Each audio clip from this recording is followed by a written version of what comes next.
SLC, salut les copains! Et pour ouvrir l'émission de ce soir, nous vous offrons en première française le succès de l'été 1963, Telstar par les Tornados!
C'est qu'on en aura sacrément bavé avec le fichu bahut de ta grand-mère, hein.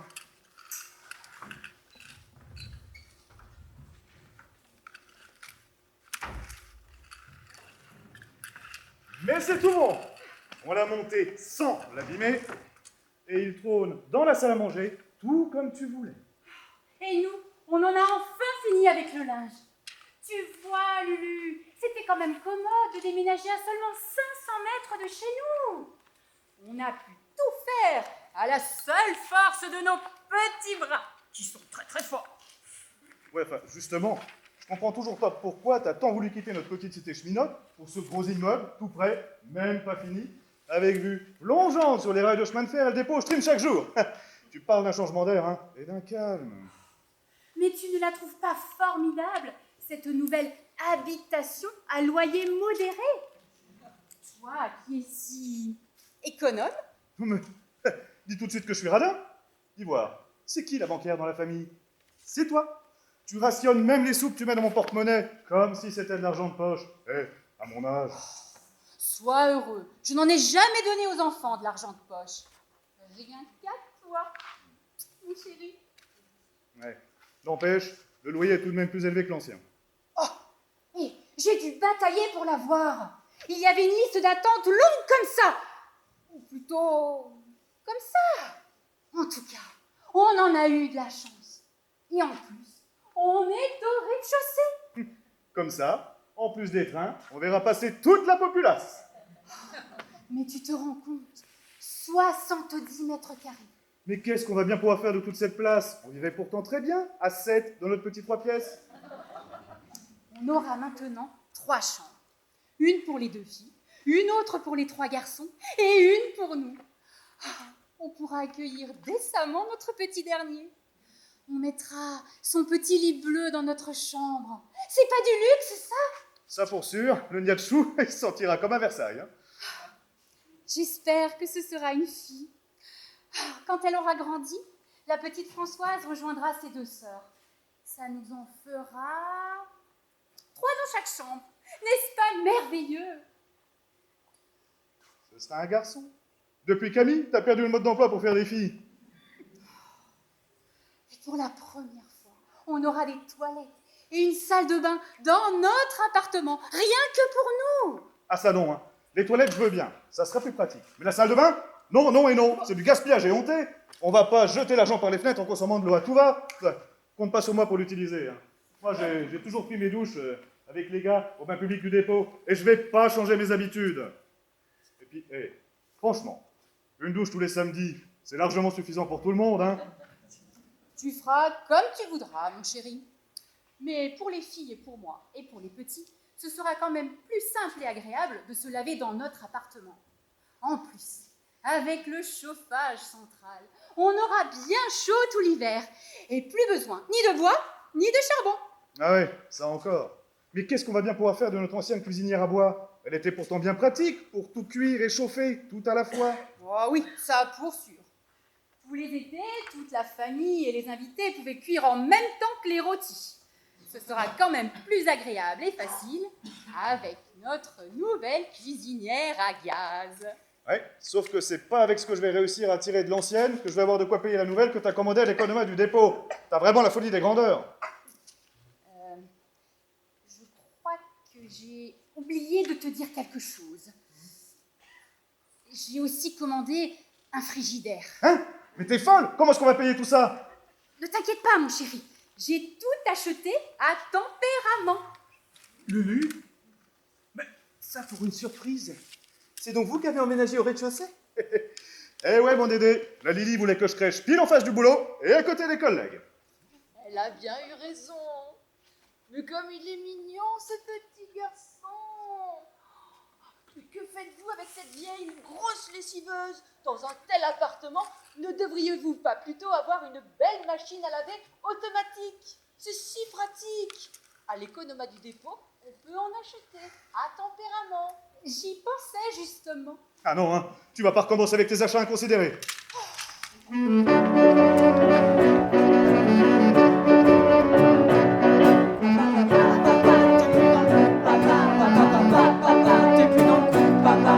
a dit pour nous mettre en confiance que le travail conserve la santé. En vieillissant au fil de l'existence, j'ai vu que ce n'était pas toujours vrai. Papa, papa, papa, t'es plus dans le coup. Papa, papa, papa, papa, t'es plus dans le coup. Papa, on a dit pour nous mettre en confiance que le travail conserve la santé. J'ai repassé la vaisselle sans défaillance. Depuis je suis fatigué et éreinté. Papa, papa, papa, t'es plus dans le coup. Papa, papa, papa, papa, t'es plus dans le coup. Papa, tu devrais, ma parole, retourner bien vite à l'école, réviser ton jugement. Crois-moi, ce serait plus prudent. Comme pour notre cuisinière, on devrait tout acheter à crédit. La machine à laver, le frigidaire, et pour papa, de nouveaux lits. T'es plus dans le coup, papa, t'es plus dans le coup, papa, t'es plus dans le coup, papa, t'es plus dans le coup, papa.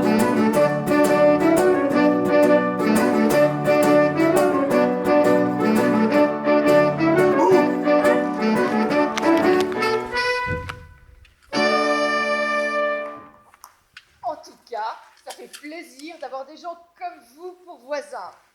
Des gens comme nous? Ça change. Vous voulez dire une bonne famille bien nombreuse et qui n'a pas fini de vous envahir? Oh, je ne l'avais pas vu. Vous attendez un petit? Mon 6e. Oh, et j'espère que ce sera une petite. Comme je vous comprends. Avec les filles, on a bien moins de tracas. Vous trouvez? Les espérances et l'amour d'une mère sont moins menacés qu'avec les garçons. Ah, je ne vous suis pas. Vous avez des enfants? Je n'ai eu qu'un fils, mais... Nous aussi, nous habitons au rez-de-chaussée. Il est en face de chez vous. Oh, vous verrez, c'est très confortable. Nous sommes très heureux de vous avoir comme voisin de palier. Ah ça, j'imagine combien tu dois être content de te retrouver tous les jours face à un vrai cheminot, syndiqué et communiste comme moi. Ah non, tu vas pas recommencer avec ta politique. Hein? On va pas se fâcher à nouveau dès ton installation. D'accord, mais dès l'annonce de la prochaine grève, ça loupera pas. Tu nous lâcheras encore, comme d'habitude. Bon, C'est pas tout ça, mais il faut que j'aille ranger mes outils. J'ai des parents gaullistes, vous savez. Oh non, ce De Gaulle, on ne peut pas le voir non plus. Ce traître à la patrie, ce monstre parjure qui a envoyé nos enfants se faire massacrer. Bonjour. Bijou. Et celui-là, il ne parle même pas le français correctement. C'est un voisin? Côté voisin, jusqu'à votre arrivée, on n'a pas été gâtés. Au-dessus de chez nous, il y a ces Arabes. Chérie, je t'ai déjà dit que ce ne sont pas des Arabes, c'est des Kabyles. C'est du pareil au même. Et au-dessus des Arabes, c'est encore pire. Il y a un Boche. Oui, un Schleu. Et vous ne savez pas la meilleure? Bah non. Il est à la colle avec une Française. Une femme divorcée en plus. Ça ne fait même pas 20 ans que la guerre est finie. Arrête, là tu exagères, Suzanne. Oh, tu penses exactement la même chose que moi, hypocrite, mais tu n'oses pas dire tout haut ce qui passe dans ta caboche de coire.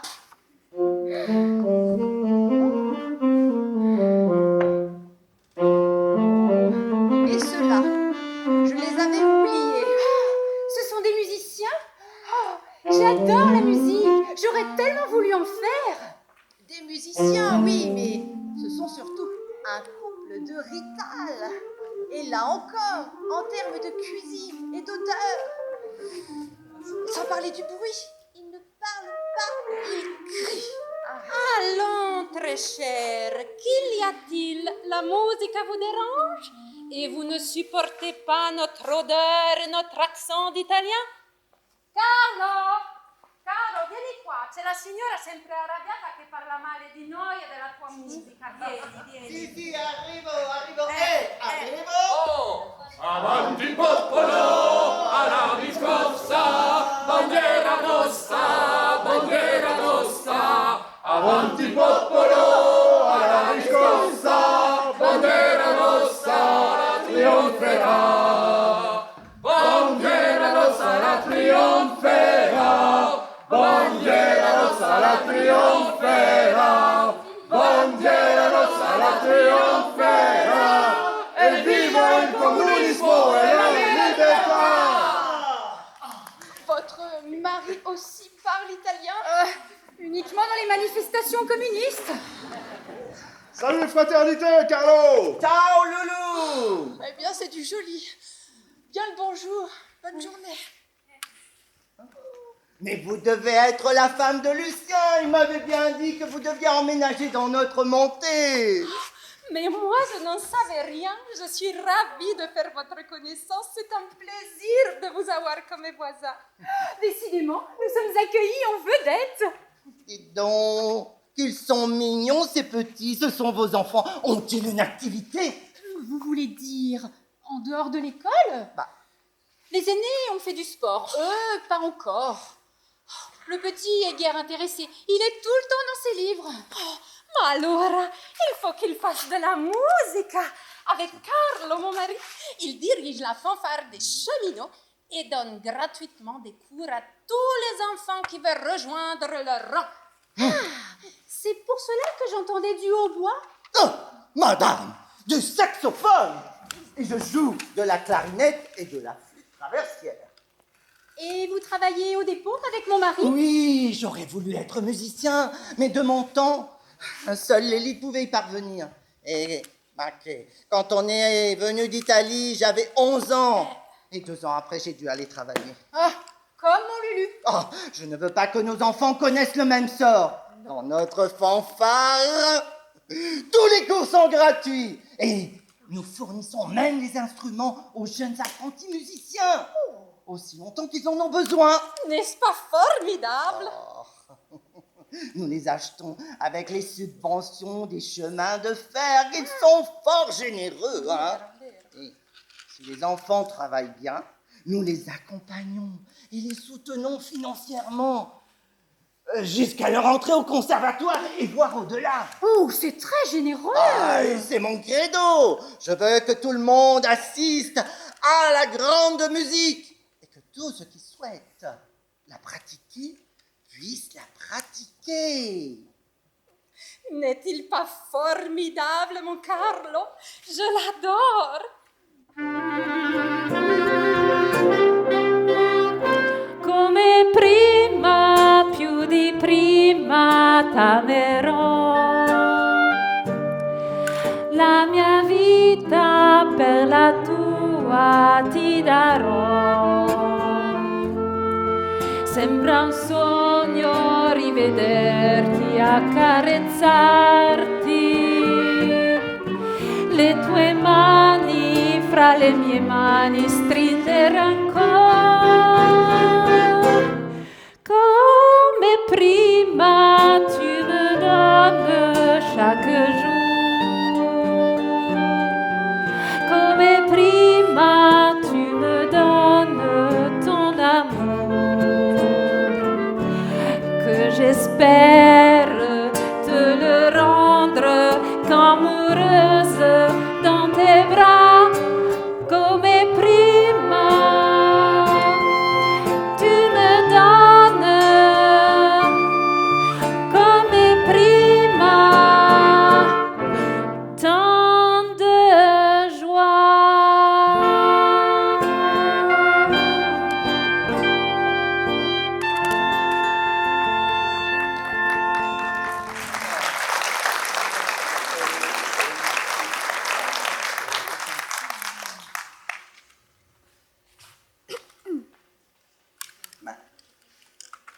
E allora, che succede ora? Oh, guarda chi arriva. Mais qui Oh. est là? Oh Dieu, la pépette des majorettes. Mais nous avons de nouveaux voisins. Oui, mais c'est Mademoiselle Lamy. Vous habitez ici? Mais oui, j'ai même été l'une des toutes premières locataires de l'immeuble. Quant à vous, monsieur Carlo, vous persiflez en vain. Je sais très bien qu'on m'appelle la pépette. Ce surnom idiot me poursuit depuis l'école primaire et je m'en accommode très bien. J'ai toujours cru que c'était votre vrai prénom. Mon vrai prénom, c'est Josette. Mais appelez-moi Pépette tant que ça vous chante. Et Dieu sait si chanter, ça vous connaît. Vous devez vous souvenir de nous. Vous avez entraîné mes filles aînées au club de gymnastique. Nous sommes la famille Malaval. Absolument, je m'en souviens très bien. Elles étaient douées, de vraies graines de championnes. Quel dommage qu'elles aient dû arrêter le sport. Eh oui, nous avons dû les envoyer en pension pour assurer leur avenir. L'école ménagère offre une excellente formation aux jeunes filles. Elle leur enseigne la cuisine, la couture, l'économie du ménage. L'art de bien dresser de futures épouses toujours soumises ou de fidèles domestiques, ce qui revient même. Oh, la cité-là, pas étonnant qu'elle va trouver de mari. Il est temps que les femmes puissent se libérer de la tyrannie des hommes. Non è soltanto una zitella, è una passionaria. Quand je pense qu'en 1963, il me faut encore l'autorisation écrite de mon vieux père pour obtenir un chéquier sur mon propre compte. Les temps changent. Il suffit d'être patiente. Oui, l'avenir appartient à la jeunesse. D'ailleurs, quelle charmante jeune fille vous avez là. Il faut nous l'envoyer à l'amicale laïque. Je sais, en plus de la gymnastique, nous avons créé un club de majorettes avec elle tu pourras manier le bateau en habit de lumière. À la gymnastique, tu feras de l'acrobatie au sol, du saut de cheval, des barres asymétriques, voltigeant librement dans les airs en mouvement souple et élégant. Et danser. Oui, bien sûr. La danse est un apprentissage nécessaire pour notre discipline sportive. La musique est plus importante que la danse et bien plus profitable à vos enfants. Que dites-vous là? Non. La gymnastique, il n'y a rien qui soit plus nécessaire à nos jeunes gens. Sans une société ne saurait s'unir sans la musique. Sans la culture physique, nos garçons ne seraient que des chismolles et nos filles que des guenons sans grâce. Oui, comme vous voulez. Mais L'équilibre s'acquiert par la culture physique, tandis que l'art des majorettes entretient le maintien. Sans ces activités, nos jeunes seraient faux pas sur faux pas, n'est-ce pas? la musique élève l'âme et fortifie les cœurs. Le sport forge les corps et avive l'esprit.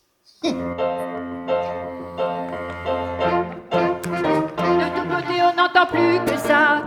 Des spongignons qui nous viennent de là-bas, des jeux nouveaux qui apportent la joie.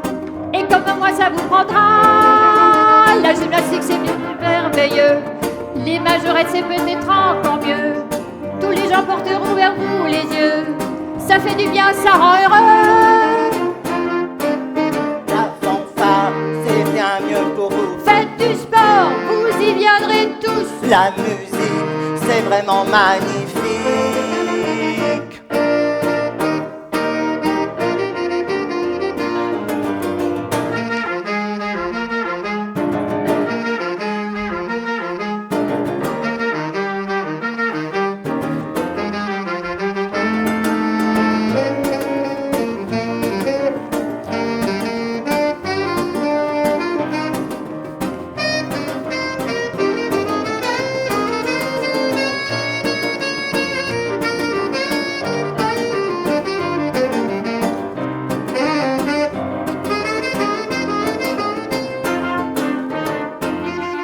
On n'entend plus que ça, des airs nouveaux qui nous viennent de là-bas, des airs nouveaux que l'on joue avec joie, et comme moi ça vous prendra.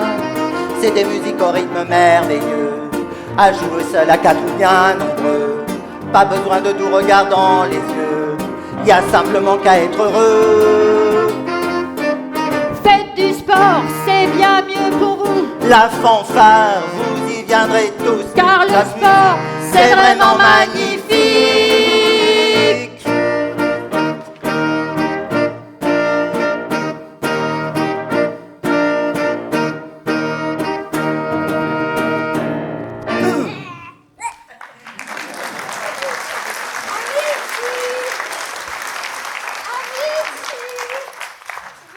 Venez qu'on vous présente nos nouveaux voisins.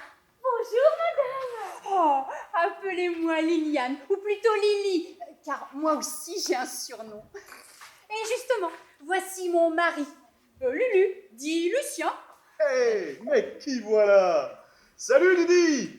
Hé Lydie, encore un collègue. Moi, c'est Tanina. Et voici mon mari, et dire quel merveilleux prénom. On dirait des personnages de contes de fées. C'est Kabyle. Mais tout le monde nous prend pour des Arabes. Parce qu'on vient d'Algérie. Ah non, non, non, vous venez pas d'Algérie. On vous a fait venir. Nuance. Les capitalistes ont toujours eu besoin de main-d'œuvre peu coûteuse, taillable et corvéable à merci. Vous êtes des esclaves des temps modernes, mes amis. Ah, et c'est reparti. On croirait entendre l'éditorial de l'humanité. Ah oui, oui. Le parti et le syndicat sauront prendre soin de vous, comme de nous, des immigrés, comme des Français pur souche. D'ailleurs, Didi, t'as repensé à ce que je t'ai dit? C'est-à-dire, j'ai pas encore. Quoi? T'as pas encore pris ta carte? J'ai peur que les chefs de dépôt ne me les fassent payer. Et si je perdrais mon emploi, on devrait retourner là-bas. Ah non, ça, jamais. Je te l'ai déjà dit, nos enfants sont français, ils sont nés ici. Vous avez raison, Tanina. Notre place est à tous et à toutes, ici, maintenant. Ah. Oh! Venez, qu'on vous présente nos nouveaux voisins. Vous connaissez Madame Torras? Pas encore. Votre mari est cheminot? Je n'ai pas de mari. Ah, j'en ai eu un, je l'ai quitté. J'ai désormais un compagnon de vie, autrement plus fidèle et prévenant. Ah, en voilà une vraie femme moderne. Elle va me donner des idées. Mon compagnon, Monsieur Paul Stern, travaille à la laiterie. Oh, quel merveilleux établissement. J'adore leurs petits Suisses, ils sont si crémeux. Vous avez raison, j'y trouve du lait de chèvre. C'est si rare par ici. Oui, c'est vrai qu'ils ont des délicieux produits, mais si rapidement périssables. Pour les conserver de nos jours, il est désormais indispensable d'avoir un bon frigidaire. Tu vois? Eh bien, mesdames, puisque nous parlons cuisine et conservation, j'ai une merveilleuse idée qui nous permettra de mieux faire connaissance. Avez-vous déjà entendu parler des Tupperware? Ah non? Qu'est-ce que c'est? Ce sont des boîtes hermétiques en plastique. C'est moderne et ultra chic. Il y en a de formes et de couleurs variées. Je crois en avoir déjà entendu parler, mais sous un autre nom. Comment écrivez-vous cela? Tupperware, T-O-P-O-A-I. Non. Ça vient des États-Unis. Ça s'écrit T-U-P. Peut-être de P. E-R-W. Enfin, ça s'écrit très bizarrement. Mais ça se prononce Tupperware. Tupperware à l'américaine. Si c'est américain, ça doit coûter un bras. Hein. Comptez sur ma femme pour tous nous mettre sur la paille. Un vrai suppôt du capitalisme. Mais non, c'est fabriqué en France. Et où on peut les trouver? Eh bien justement, c'est ce qui est merveilleux avec les Tupperware. On ne les trouve pas dans les magasins. Même pas l'économa. Non. Eh bien mesdames, j'ai la joie de vous inviter chez moi pour notre première réunion Tupperware. Que dites-vous? Vous allez faire venir un vendeur chez vous avec toute sa marchandise? Pas un vendeur, une démonstratrice. Elle nous présente quelques échantillons de ses produits, nous explique leur usage. Elle nous apprend même de nouvelles recettes que nous réaliserons tout ensemble. De mon côté, je préparerai des petits rafraîchissements et des gâteaux. Ce sera l'occasion de passer un excellent moment ensemble. Oui, enfin bon, j'imagine qu'à la fin, il faut passer commande et mettre la main au porte-monnaie. Non, personne n'est obligé d'acheter. La personne qui invite reçoit un cadeau proportionnel au montant des ventes. Et chaque invité reçoit un petit cadeau d'accueil et peut organiser à son tour la réunion suivante. C'est merveilleux! Et quand a lieu cette réunion? Disons... samedi prochain? À l'heure du goûter. Je vais prévenir la démonstratrice, c'est une amie. Satanés américains, quels infâmes vicieux. Ils ont soudoyé nos femmes pour mieux nous tondre. Oui, on est fichus. Toutes nos économies vont y passer. D'abord, ce ne sont pas vos économies, mais celles du ménage. Et nous autres, les femmes, nous ne dépensons jamais, nous investissons. Dites donc, au lieu de jouer à la banquière, retournez donc à vos bâtons de majorette. Hé, ce n'est pas un vulgaire joueur de pipeau qui va me donner des conseils. N'oubliez jamais, ce sont vos femmes qui tiennent les cordons de vos bourses. Et où est donc l'homme dont vous convoitez les bourses? Elle parle de ce qu'elle n'a jamais connu, la zitelle, la pauvre fille. Allons. Eh bien, mesdames, je compte sur vous toutes samedi prochain pour notre première réunion. J'inviterai toutes les dames de l'immeuble. Toutes les dames? Même la vieille peau du rez-de-chaussée? La donna sempre arrabbiata. Elle est arabe, la dame du rez-de-chaussée. Ah non, arrabbiato en italien, ça veut dire en colère. Oui, Madame Brun aussi sera invitée. Il n'y a rien de tel qu'une réunion Tupperware pour apaiser les tensions et créer de nouvelles amitiés. Alors à samedi? À samedi. Merci, à samedi. Après tout ce qui s'est dit, je ne sais pas si je vais pouvoir... Oh, mais si, mademoiselle Lamy, venez vous aussi. Les réunions Tupperware sont le remède idéal contre la solitude et la mélancolie. Je vous assure. D'Ivoire, tu n'exagérerais pas un tout petit peu par hasard? Toi et tes Tupperware, on dirait Jackie Kennedy faisant de la publicité pour Coca-Cola. Non, l'Yvonne de Gaulle dans une église interlope, répandant à grands coups d'encensoir l'opium du peuple.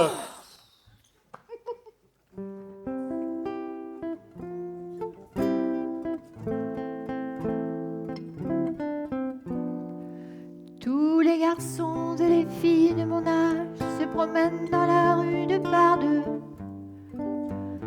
Tous les garçons et les filles de mon âge savent bien ce que c'est qu'être heureux. Et les yeux dans les yeux, et la main dans la main, ils s'en vont amoureux, sans peur du lendemain. Oui, mais moi, je vais seule par les rues, l'âme en peine. Oui, mais moi, je vais seule, car personne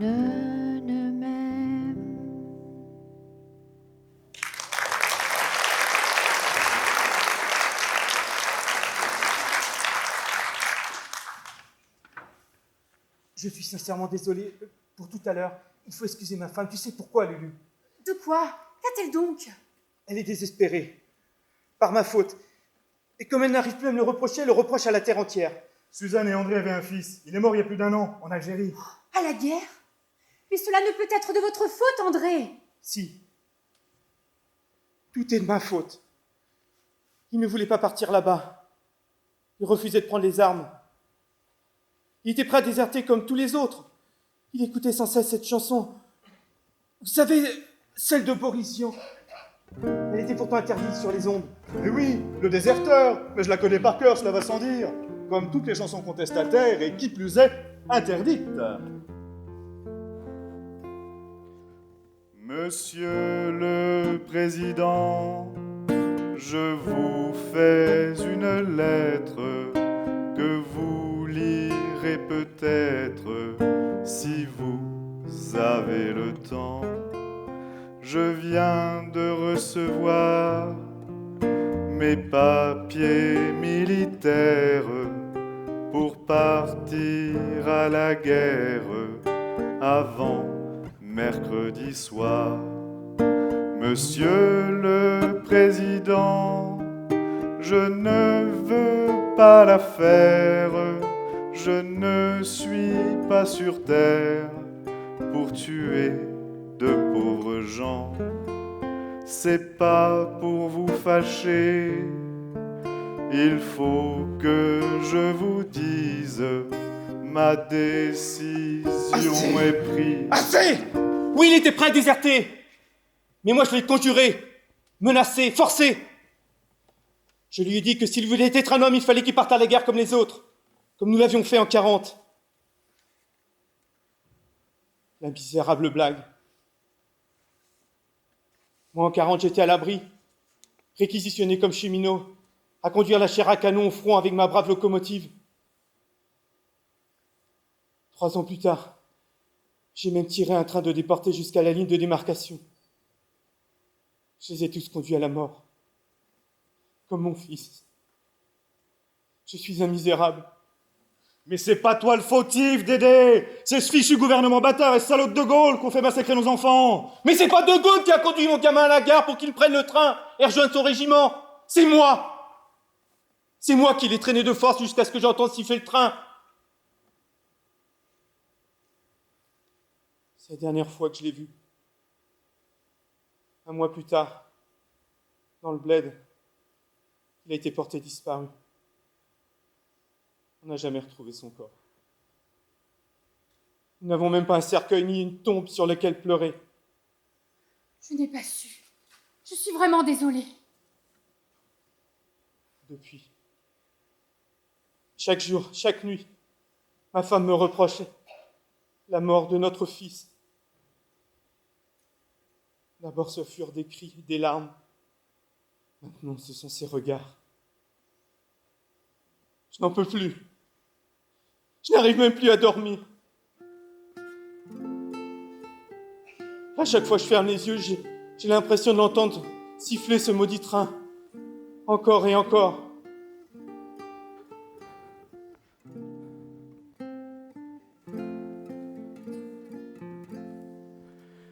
Je dois donc t'imaginer tout seul et abandonné sur le quai dans la cohue des au revoir.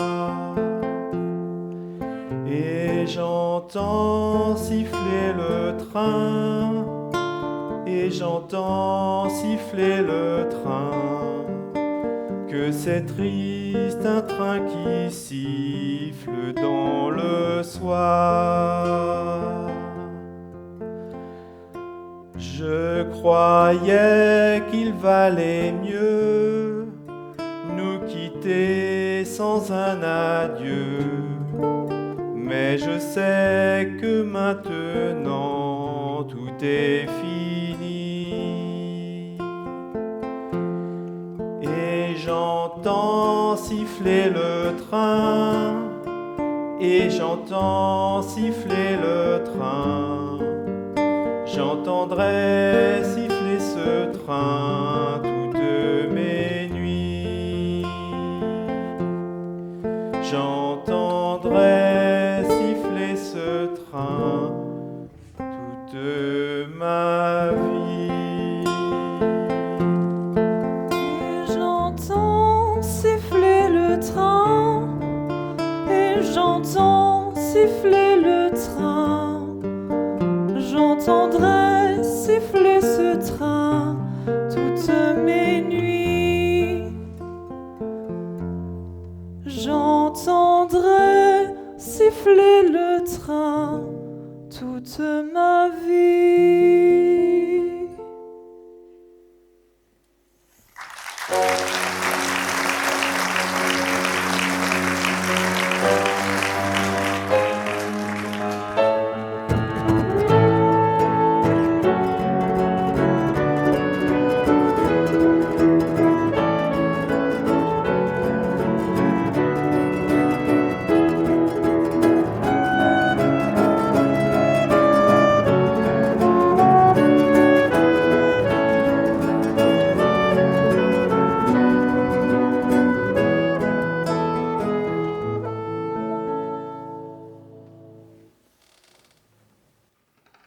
Bonjour madame, c'est bien dans cette montée qu'est l'appartement de madame Malaval? Madame, vous allez bien? Que vous arrive-t-il? Non, c'est que je suis tellement surprise. Je vous ai fait peur? Oh, si c'est le cas, j'en suis vraiment désolée. Non, pas du tout. C'est seulement cette ressemblance tellement extraordinaire et impossible. Je ressemble à quelqu'un que vous connaissez? Ah mais c'est fort possible, vous savez. Ne dit-on pas que nous avons tous 7 sosies vivants de par le monde? Oui, c'est ce que l'on dit. Pardonnez mon trouble, mais vous ressemblez trait pour trait à quelqu'un que j'ai bien connu. Mais c'était il y a 25 ans. Vraiment? Oui, c'est cela le plus incroyable. Je revois en vous une amie chère, mais que j'ai perdue de vue pendant la guerre. Ah, ça ne peut être moi. Je n'avais pas 10 ans à la Libération. C'est cela qui est incroyable. Je la revois telle qu'elle était alors, jeune et resplendissante, comme au jour de notre première rencontre. C'était en 1938. C'est maintenant à moi d'être troublée. Cette amie devait beaucoup compter pour vous. Qui était-elle? Racontez-moi. C'était à Paris. Je travaillais dans un magasin de musique. Au disque de 4 sous. C'était le nom du magasin. Oh, j'étais une simple vendeuse. Nous avions une clientèle choisie. Un jour, elle est venue nous rendre visite. Nous étions tout émoustillés. Vous vous rendez compte? Une telle célébrité dans notre magasin? Vous m'intriguez.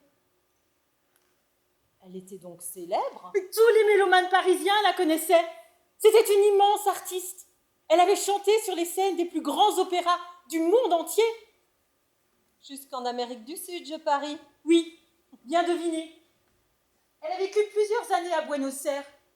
Elle me disait, c'est au théâtre Colonne que j'ai connu mes plus grands succès, avec Madame Butterfly, Manon Lescaut. Et le Faust de Gounod.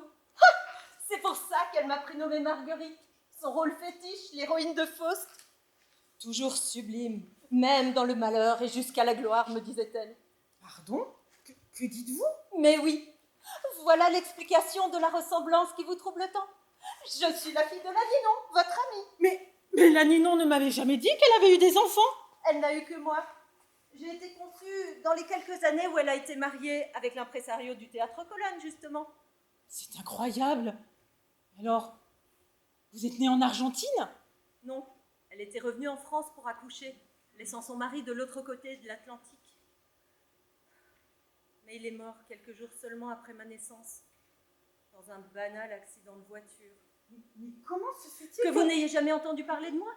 Oh, mais c'est très simple. J'ai très peu vécu avec ma mère. Dès ma naissance, elle m'a confiée à ses parents. Ils vivaient au bord du Rhône, tout près de la Savoie. Mais j'ai vécu non loin de là, justement, lorsque j'ai quitté Paris. Elle a oublié son veuvage en s'étourdissant de travail. Très vite, elle s'est remise à courir la planète, chantant sur les scènes les plus prestigieuses, toujours adulée, adorée, célébrée. Pendant ce temps, moi, je grandissais discrètement à la campagne, loin des photographes et des tumultes mondains, et loin d'elle. Sans doute lui rappelais-je trop l'époux qu'elle avait perdu. Certes, elle me rendait visite quelquefois, elle me comblait à chaque fois de cadeaux. Oh, j'ai jamais manqué de rien, hein, même pendant l'occupation. Seulement d'une vraie maman. Je ne savais pas, pardon d'avoir... Il n'y a pas de mal, parlez-moi d'elle au contraire. J'en sais si peu sur elle, sur sa vie, sur ses amis. Je n'ai jamais osé trop la questionner sur ces sujets, et puis elle est partie si brusquement. Oui, j'ai appris sa disparition par les journaux. C'était il y a 2 ans maintenant? Hélas, oui. Oh, votre mère était la bonté incarnée. Et même si elle n'était pas quotidiennement à vos côtés, je suis certaine qu'elle pensait sans cesse à vous. Oh, elle était une amie fidèle et dévouée. J'en suis la preuve vivante. Même si la vie, les événements, le monde nous ont finalement éloignés l'une de l'autre.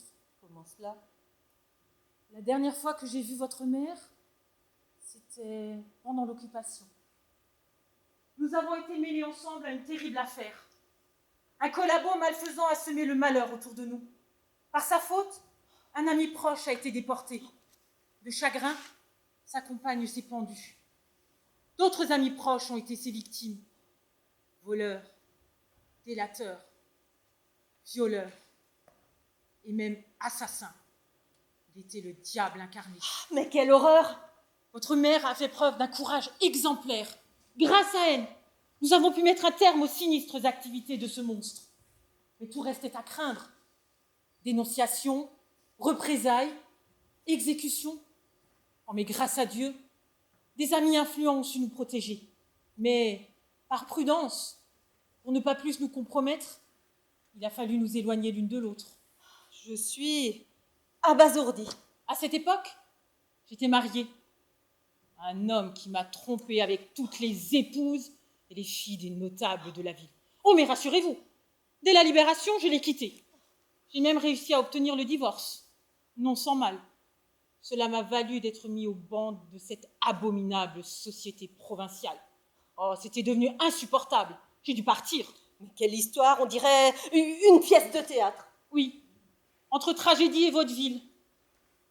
Je vis maintenant recluse, avec mes fantômes et un compagnon.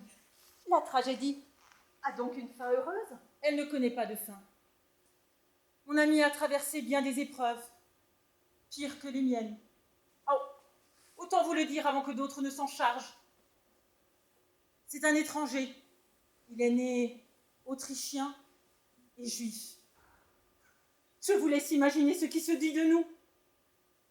Une femme divorcée, vivant avec, comment disent-ils déjà, un métèque. Les gens sont si méchants. Mais pire que cela, ils ne peuvent accepter ce que nous sommes.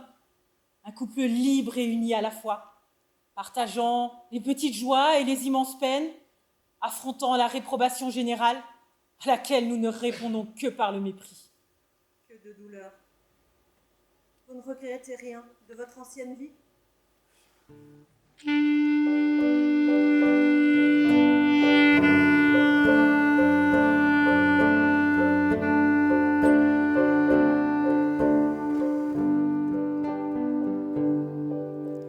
Non, rien de rien. Non, je ne regrette rien, ni le bien qu'on m'a fait, ni le mal, tout ça m'est bien égal. Non, rien de rien. Non, je ne regrette rien. C'est payé, balayé, oublié. Je me fous du passé avec mes souvenirs. J'ai allumé le feu, mes chagrins, mes plaisirs. Je n'ai plus besoin de balayer mes amours avec leur trémolo. balayé pour toujours. Je repars à zéro. Non, rien de rien. Non, je ne regrette rien. Ni le bien qu'on m'a fait, ni le mal, tout ça m'est bien égal. Non, rien de rien. Non, je ne regrette rien. Car ma vie, car mes joies, aujourd'hui, elles ne reviendront pas.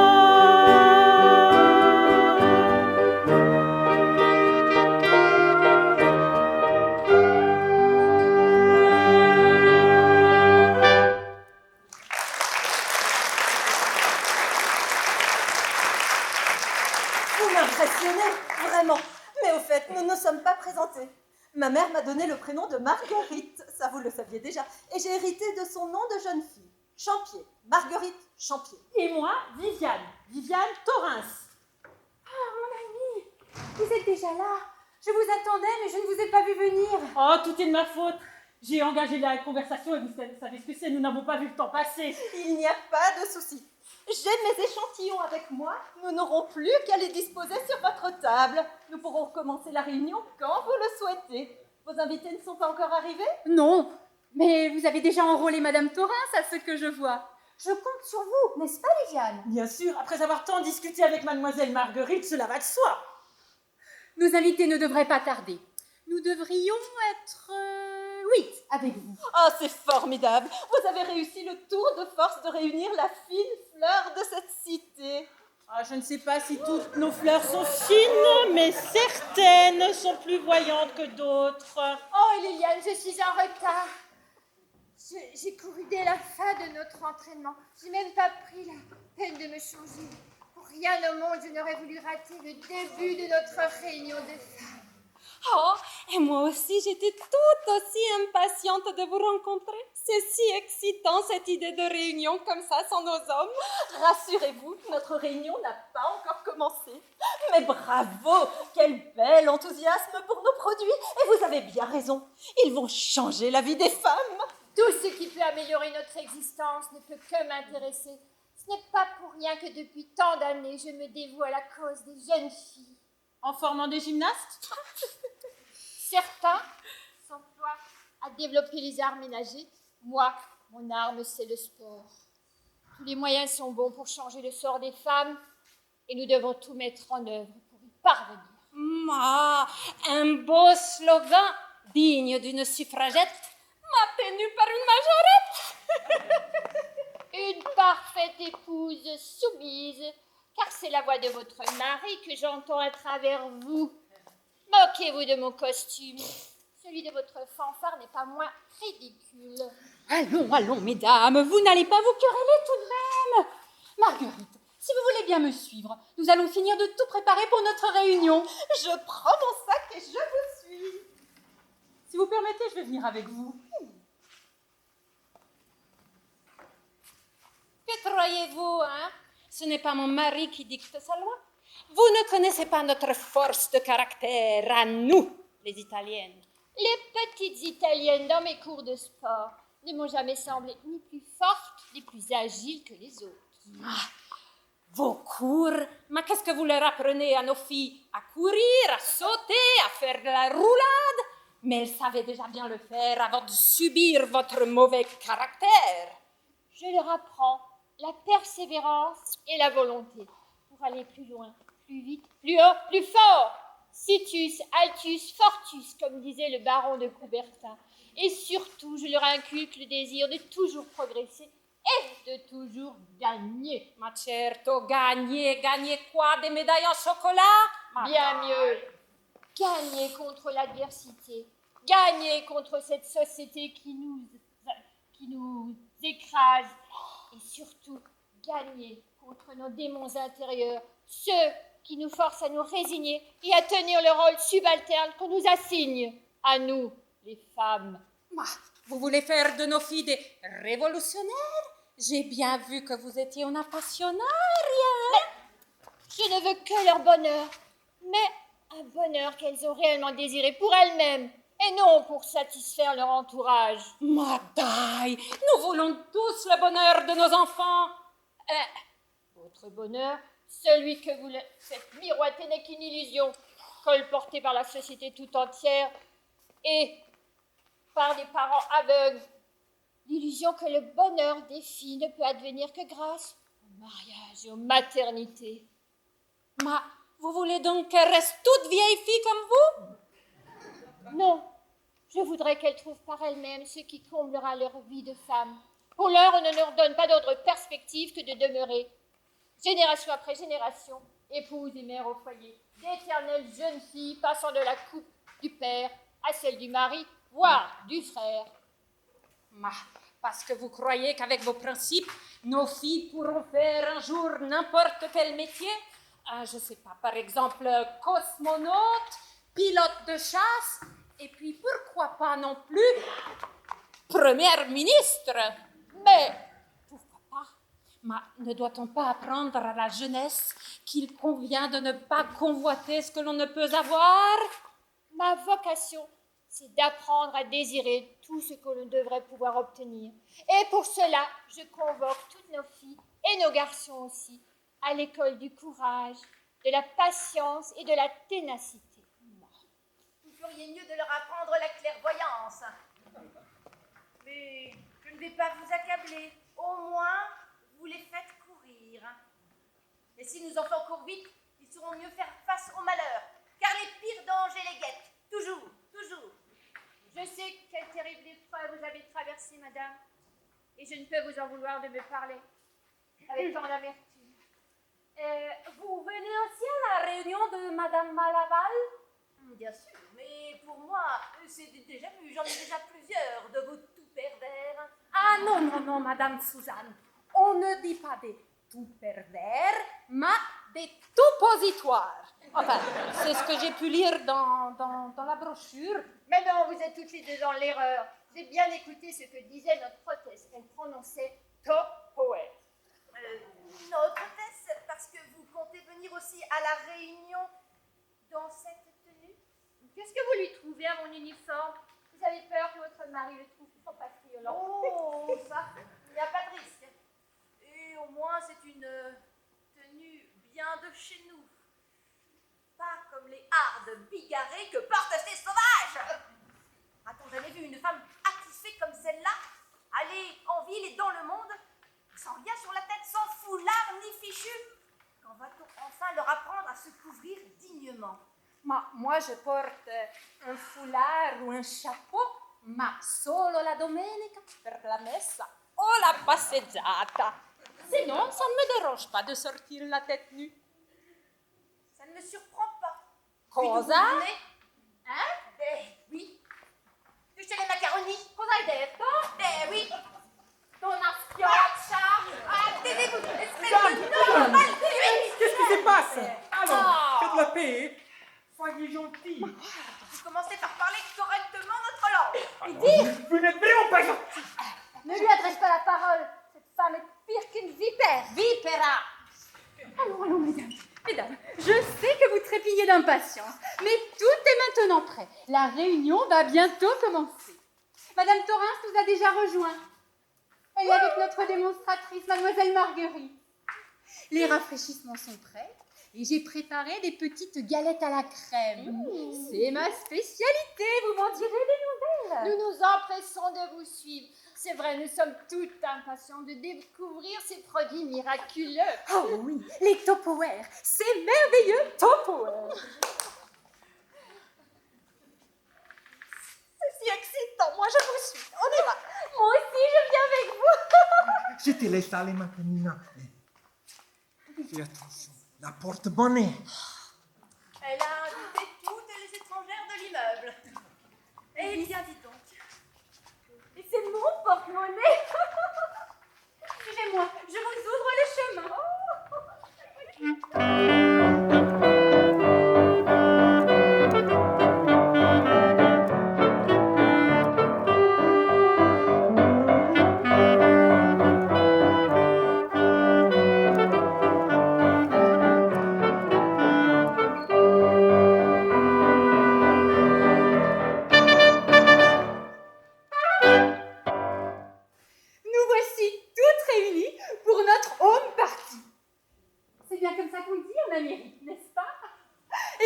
c'est bien trouvé.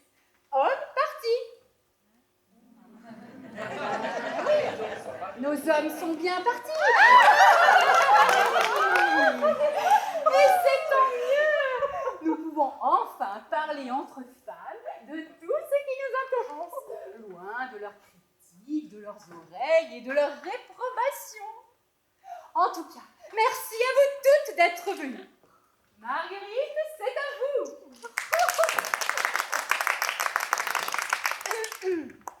Bienvenue, mesdames, dans le monde du futur, celui de nos fabuleux Tupperware. Mais tout d'abord, je tiens à remercier notre hôtesse, Madame Malaval, qui nous fait la joie de nous accueillir dans son tout nouvel appartement. Cela fait maintenant 2 ans que nos produits ont été introduits en France, mais cela fait 15 ans qu'ils ont transformé la vie des femmes aux États-Unis. Nos produits sont conçus par des ingénieurs qualifiés pour être à la fois fonctionnels, rationnels et beaux. Ils se déclinent dans toute une gamme de douces teintes pastel, du jaune paille au bleu pâle, en passant par les teintes rosées les plus douces. Voyez comment, grâce à nos produits, les intérieurs de vos placards vont rayonner à la manière d'arc-en-ciel. C'est magnifique! C'est si harmonieux! Moi, je préfère les couleurs vives et tranchées. Oh, ça ne m'étonne pas. L'élégance et la discrétion n'ont jamais été les qualités premières des Italiennes. Mesdames, je vais maintenant vous révéler le secret des Tupperware. Il réside dans leur astucieux couvercle. Celui-ci est muni sur son pourtour d'un joint hermétique qui empêche l'air et les germes de passer à l'intérieur. Grâce à son étanchéité, vos aliments se conserveront 10 fois plus longtemps. Ah, c'est prodigieux. Et que d'économies nous allons faire. Oui, et avec ces économies, vous pourrez enfin aller acheter une tenue correcte pour aller chez les gens. Économique, esthétique et hygiénique. Voici les 3 vertus essentielles de nos produits qui de plus sont faits dans une matière révolutionnaire. Un tout nouveau plastique, breveté depuis peu. Du plastique. Ce n'est pas bien solide alors. Oh, voyez par vous-même. C'est garanti incassable. Mais le plastique, c'est bon pour la santé. Assurément. Dès lors que vous faites bien proprement votre vaisselle, vous n'aurez rien à craindre de nos produits. Le plastique, c'est l'avenir. Avec tous ces progrès, le monde va être plus beau, c'est certain. Excusez-moi, pourtant le plastique, ce n'est pas un produit bien naturel. Mais tous les produits chimiques ont pour vocation d'aider la nature, comme les engrais qui rendent vos terres plus fertiles ou les insecticides qui protègent nos récoltes des ravageurs. À quand le produit miracle qui éliminera tous les indésirables de l'immeuble? Le plastique, c'est l'assurance d'un monde propre et sain pour des décennies et des décennies, voire pour les siècles des siècles. Vous n'exagérez pas un peu, là? Croyez-moi, dans 60 ans, vous les retrouverez encore tels quels, faisant encore et pour toujours la joie et le bonheur de l'humanité. Le plastique, c'est magique. Non, c'est scientifique. C'est fantastique. Et en plus, c'est pas toxique. Je demeure sceptique. Mais il faut avoir foi en la science. Croyez-moi, durant des générations, la planète entière nous bénira pour toutes ces inventions. C'est vrai qu'on crée sans cesse des produits miraculeux. Notre gymnase vient d'être entièrement rénové avec un matériau qui résiste au feu. Grâce à lui, plus aucun risque d'incendie. Le local de la fanfare a lui aussi été rénové. Et bien avant votre gymnase. Et on y a mis, come si chiama, comment ça s'appelle? L'amante. Mais non, c'est de l'amiante. Ah, Depuis bien longtemps, j'ai une couverture chauffante électrique en amiante et j'en suis fort contente. nous vivons vraiment une époque formidable. Attention, mesdames, nos Tupperware fondent quand on les approche des flammes. Alors pensez bien à les éloigner de vos cuisinières. Ce sont des objets précieux. On coûte si cher que ça, cette petite boîte en plastique. Oh, c'est un bien modeste investissement qui vous fera faire de considérables économies. Simplement en conservant nos aliments? Non, en gagnant ce qu'il y a de plus inestimable. Ah, et quoi donc? Du temps. Ah bon? Fini d'aller faire vos courses sans arrêt. Vous ne ferez plus vos commissions qu'une fois par semaine. Et plus de café quotidien de l'épluchage. Vous préparez tous vos légumes en une seule fois. Vous les gardez bien en frais toute la semaine dans leur boîte, prêts à être cuisinés dès que vous en avez besoin. Chaque minute gagnée sur les tâches domestiques est une nouvelle liberté pour nous, les femmes. Vous avez raison. Le temps, ce n'est pas seulement que de l'argent. Oui, mais comment je fais, moi? Je n'ai pas de réfrigérateur. Faites comme moi. Allez à l'économat des cheminots. Vous en achèterez un que vous paierez à tempérament. C'est possible pour moi aussi. Oui, oui. Les achats à crédit ne font pas de mal à nos budgets. C'est indolore, vous verrez. Et votre mari ne se rendra compte de rien. Oh, merci. Mesdames, il est temps désormais que je vous présente quelques-uns de nos produits. Oh oui. Commençons par la canne du froid, spécialement conçue pour nos réfrigérateurs. Ils sont, depuis longtemps, les vedettes de nos ventes. Voici nos célèbres bols merveilleux. Pour les boissons de vos enfants, mais aussi pour tous vos desserts, les fabuleux gobelets cloches. Pour conserver bien au frais votre lait une fois bouilli, l'élégant cruchon. Et maintenant, mesdames, nos deux dernières inventions, qui à elles seules vont révolutionner vos vies. Oui, à vous toutes, mesdames. Le bol mélangeur. Plus léger et pratique qu'aucun cul de poule en métal. Et la verdure. Spécialement conçue pour conserver longtemps vos salades. Oui, mesdames, grâce à ces produits miraculeux, Tupperware va changer vos vies.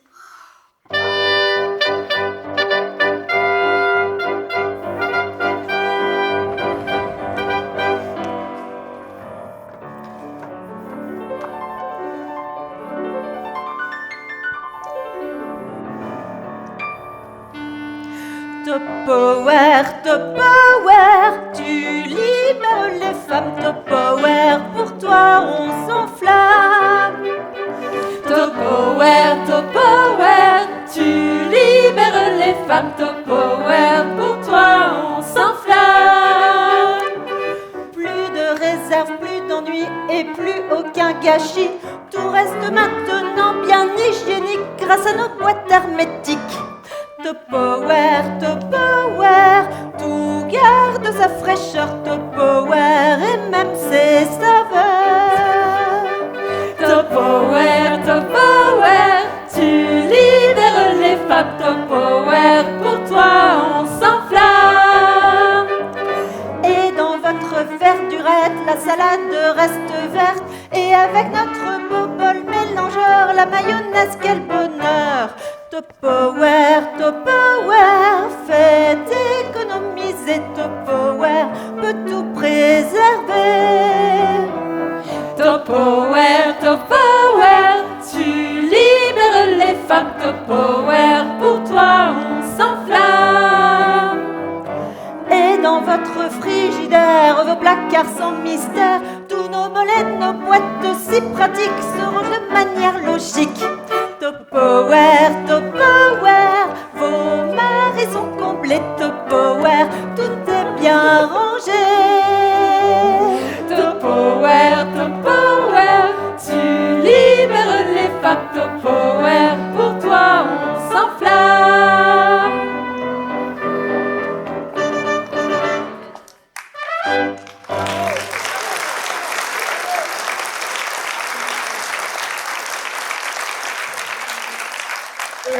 mesdames. Quelle excitation, quel remue-ménage. J'étais en train de bricoler à la cave, mais j'ai dû arrêter. Vous faites un tel vacarme, j'entendais même plus les coups de mon marteau. Si votre marteau est en panne, vous n'avez qu'à prendre votre faucille. Elle est bonne, celle-là. Eh, je réparais une chaise, j'allais pas travailler au champ. Alors oui, madame, je suis communiste et fier de l'être. Ce n'est pas la peine de faire du mauvais esprit sur les emblèmes des travailleurs. Allons, Lulu, tu ne vas pas faire ton grincheux dès ton apparition. Oh, pose plutôt ton marteau et viens nous rejoindre. On va bientôt manger la galette. Ça tombe bien, j'avais un petit creux. J'arrive, mesdames. Hé, laisse ton marteau dans l'entrée. Ici, on parle d'avenir, pas de politique. Mesdames, vous allez à présent pouvoir faire l'acquisition de nos merveilleux produits. Pour cela, il vous suffit de remplir votre bon de commande. Les tarifs sont affichés ici. Vous pouvez tout régler dès à présent ou lorsque votre hôtesse vous remettra votre colis à votre église. Vous calculez vous-même le montant de vos achats et vous notez le total en bas du bon de commande, ici. Encore faut-il qu'on ait appris à calculer. J'en vois ici qui n'ont pas dû beaucoup aller à l'école. Pour moi, c'est sûr, il me faut la verdurette. Je mange beaucoup de salade. C'est pour mieux garder la ligne. Est-ce que vous croyez que je peux faire des panecotes avec les gobelets cloches? Panecotes? Quoi comme panne? À côté de quoi? Ma non, la panna cotta, la crème cuite. C'est comme nos flancs. Quand je vivais en Savoie, j'allais de temps en temps faire mes achats dans la ville italienne la plus proche, à Bardonnèche, de l'autre côté du col du Fréjus. Et quand j'allais manger au restaurant, je prenais toujours de la panna cotta en dessert. Moi, je crois que je vais vous prendre une gamme complète de ces bols merveilleux. Ce sera tellement pratique pour préparer mon couscous. Son couscous? C'est quoi? Un animal de chez eux? Non, je vous expliquerai. Ah, il y aura une boîte pour les légumes, une autre pour la viande, la troisième pour la graine, et la quatrième pour préparer ma sauce avec son ingrédient secret, la harissa. Il faut des hérissons en sauce. Non, je vous ai dit que je vous expliquerai. Eh bien, le lot complet de 4 bols merveilleux. On ne s'embête pas. Je voulais encore vous dire comme méchanceté. Mademoiselle, si j'étais vous, je veillerais à ce que mes clientes soient toutes solvables. Solvable? Ça veut dire quoi, solvable? Ignorante en plus. Mais qu'allez-vous dire comme méchanceté? Avec quel argent allez-vous acheter tous ces produits? À qui allez-vous voler? Hein, voleuse? Moi? Voleuse? Moi? Absolument, comme tous les gens de votre espèce. Moi? Des voleurs, des bandits, des assassins. Moi, madame, je fais des ménages tous les jours pour ramener de l'argent dans mon foyer. Boniche et voleuse, ça va souvent de pair. Et surtout, je ne suis pas comme certaines qui passent leur journée à se prélasser, seules, chez elles, sans même avoir d'enfants à s'occuper. Maudite métèque!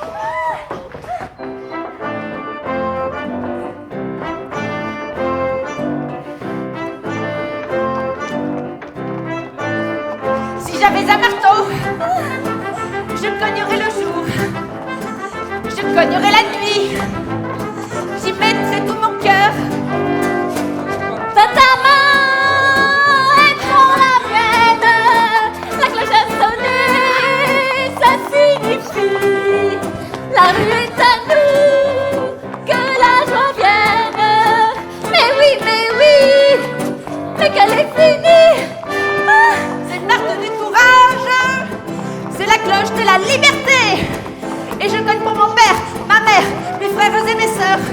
Oh, oh, oh, je vais faire un malheur. J'ai même pas 35 ans et un cœur tout neuf. Je te gange. Toi t'en as même pas 40, t'es déjà moche. C'est pas de chance. Donne-moi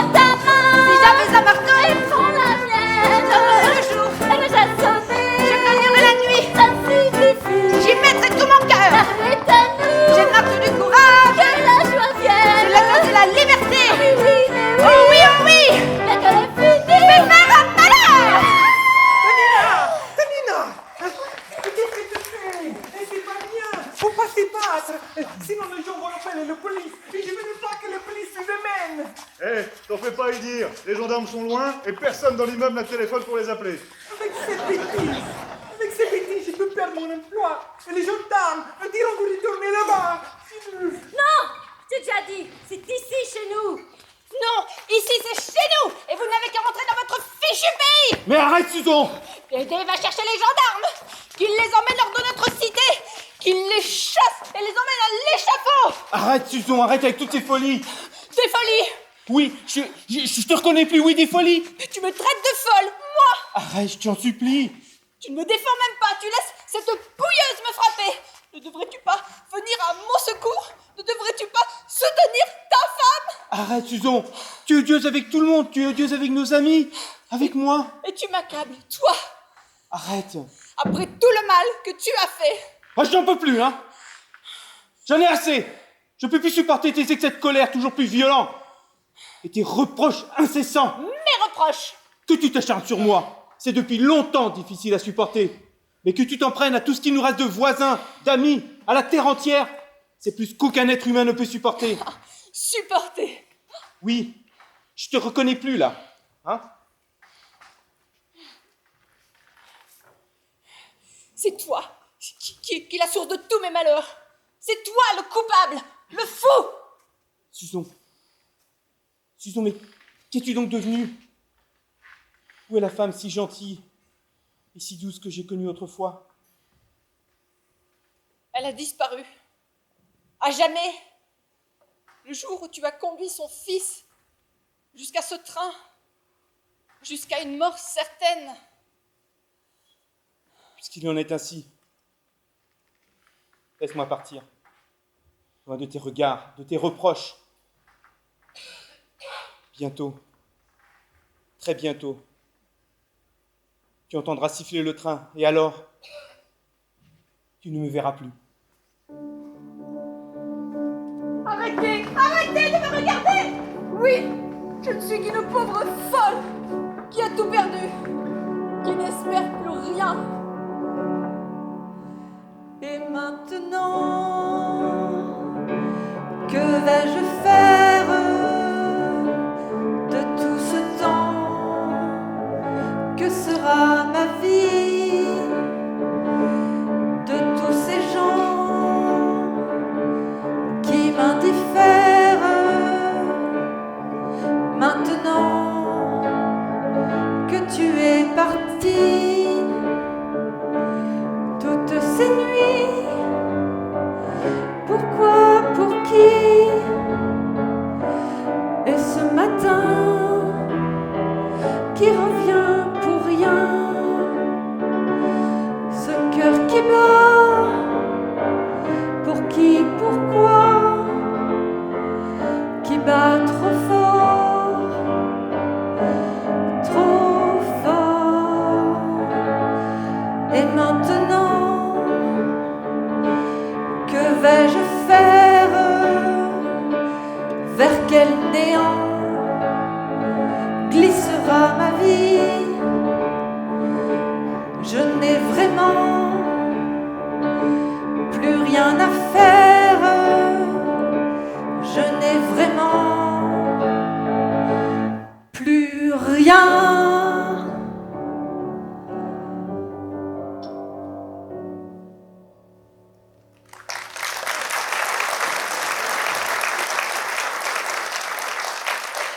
Pauvre femme. Je la plains finalement. Tu la plains. Il y a 5 minutes, tu voulais la tuer. Elle est désespérée. Je ne l'avais pas compris. Je m'en veux maintenant. Et son pauvre mari, c'est encore pire pour lui. Je ne te comprends pas. Tu l'as traité de vipère. Et tu avais raison. Elle était très méchante avec nous. Mais c'est comme elle a dit. Beaucoup le pensent, tu bats. Mais ces Français ne l'accepteront jamais. Allons y dire. Nos enfants sont nés ici, ils sont français. Nous avons tout fait pour cela. S'ils sont français, moi, ils sentiraient toujours étrangers ici. Allons y dire, pense à tes petits. Ils nous préparent un bel avenir. Moi, c'est le futur qui me tue. Mon travail est dur. Et ma vie est dure. Et les gens sont si méchants. Oh, y dire, c'est pas vrai. Regarde. Lucien n'a-t-il pas toujours été gentil avec toi? Il t'a souvent défendu. Oui. Et sa femme, elle m'a accueillie comme une amie. Elle était sincère, je l'ai bien senti. Oui. Et Maria, l'italienne, et son mari. Oh, ils sont si charmants. Mais comme nous, ils sont étrangers. Ah non, lui, il a pris la nationalité française, il me l'a dit. Et elle aussi. Mais moi, j'ai dit me sentir toujours pas chez moi ici. Allons y dire. Regarde comme nous vivons bien aujourd'hui dans notre bel appartement. Jamais nous n'avions connu cela auparavant. Moi, je regarde le ciel. Il est toujours gris. Et il fait toujours froid. Oublie le ciel.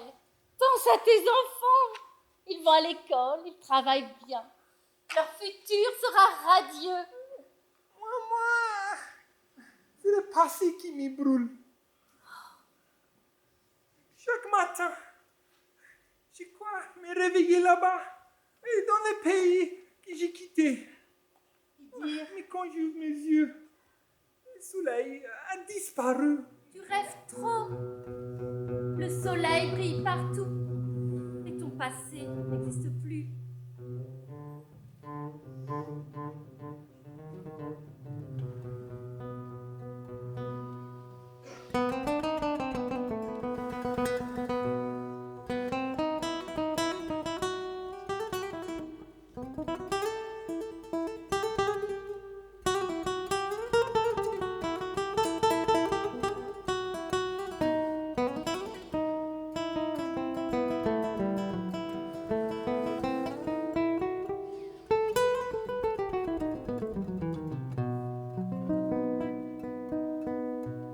J'ai quitté mon pays, j'ai quitté ma maison, ma vie, ma triste vie se traîne sans raison. J'ai quitté mon soleil, j'ai quitté ma mer bleue. Leurs souvenirs se réveillent bien après mon adieu.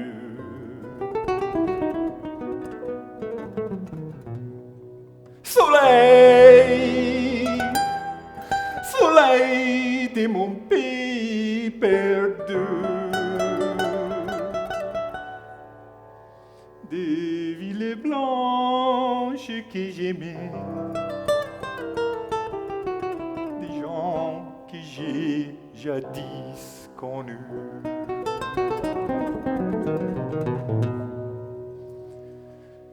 J'ai quitté mon pays. C'est ici, notre pays. J'ai quitté ma maison. Voici ma maison. Ma vie, ma triste vie. Moi j'aime notre vie. Ça traîne sans raison. Nos enfants sont ma raison. J'ai quitté mon soleil qui nous brûlait la peau. J'ai quitté ma mer bleue. Jamais je ne me suis baignée. Le souvenir se réveille. La misère, la faim. Bien après mon adieu. Ils t'ont tous oublié. Soleil, soleil de mon pays perdu. Où nous vivions dans la peur. Des villes blanches que j'aimais. Dans des bicoques crasseuses. Des gens que j'ai jadis connus. Ils t'ont tous oublié.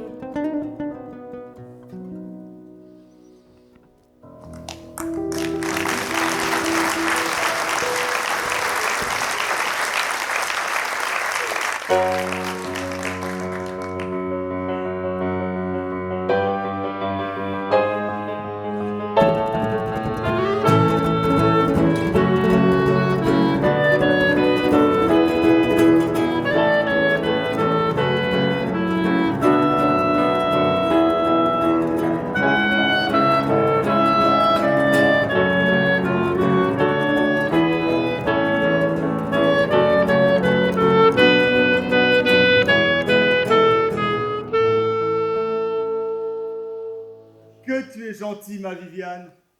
Regarde, le jour s'est levé. Et dire que tu aurais pu rester au lit plutôt que de venir à ma rencontre. Mais seule à la maison, je me languissais de toi. Et l'air est si doux à l'aube. C'est vrai. En cette saison, le travail de nuit devient presque agréable. Comme je t'admire, Paul. Tu ne te plains jamais. Et tu vois toujours le bon côté des choses, comme celui des gens. Tu t'échines à la laiterie pour un salaire de misère et tu supportes sans geindre les 3-8 harassants. Que veux-tu, Viviane? C'est la vie. Mais ce n'est pas la vie que tu aurais dû avoir, Paul. Tu es un artiste, un écrivain et un poète. Cet écrivain et ce poète sont morts il y a 20 ans, Viviane. Tu le sais mieux que quiconque. Oui, mais... Il n'y a pas de mais, Viviane. Je ne suis plus qu'un simple ouvrier. C'est ainsi. C'est tellement injuste. Ça l'est d'autant plus pour toi. Comment cela? Je suis tellement désolé de devoir partager la vie misérable du nombre anonyme, environné de fantômes terrifiants. Tu méritais tellement mieux. Mais que pouvait-il m'arriver de mieux que de vivre avec toi? Tu es vraiment un ange, ma Viviane, mon ange gardien. Je t'ai toujours admiré, Paul, depuis ce jour de 1938 où tu es entré dans ce merveilleux magasin de musique. Tu étais si brillant, si délicat, si raffiné. Et puis, il y a eu Jeanne, la guerre, mon mari, tous ces drames. Nous avons traversé bien des épreuves, toi plus encore que moi. La paix est revenue, nous étions perdus au monde. Mais tu m'as retrouvé, recueilli. Et tu m'as accepté. Et la tendresse s'est peu à peu muée. L'admiration s'est peu à peu muée en tendresse. En pitié plutôt, non? Que dis-tu? Ah, je vois où tu veux en venir. Mais tu te trompes. Tu as aimé Jeanne et elle a été ma meilleure amie. Elle a été poussée au suicide et je l'ai vengée. En aucun cas, je ne saurais me substituer à son souvenir. Nul ne le peut. Je le sais. Et tu as raison de me reprendre. Et ce sentiment qui nous lie, depuis que nous nous sommes retrouvés, ce n'est pas de la tendresse. C'est de l'amour.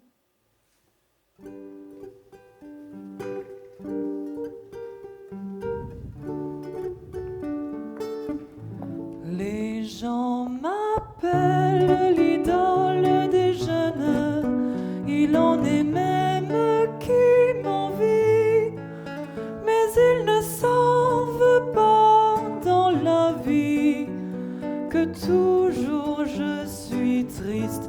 J'ai perdu le garçon que j'aimais, qui depuis toujours me plaisait. Le temps s'en va, le temps m'entraîne, jamais plus ne le verrai. Dans la nuit toujours j'erre, toute seule et en colère.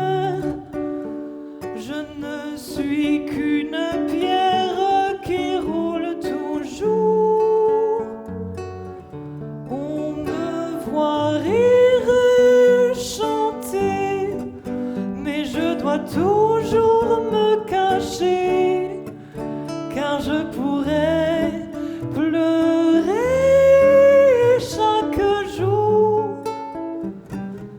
Les gens m'appellent l'idole des jeunes, il en est même qui m'envie. Mais s'ils pouvaient savoir dans la vie combien toute seule je suis, combien toute seule je suis.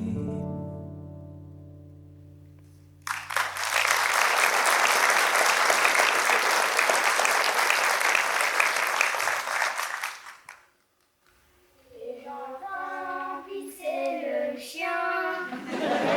J'entends pisser le chien. Que c'est triste un chien qui pisse dans le noir.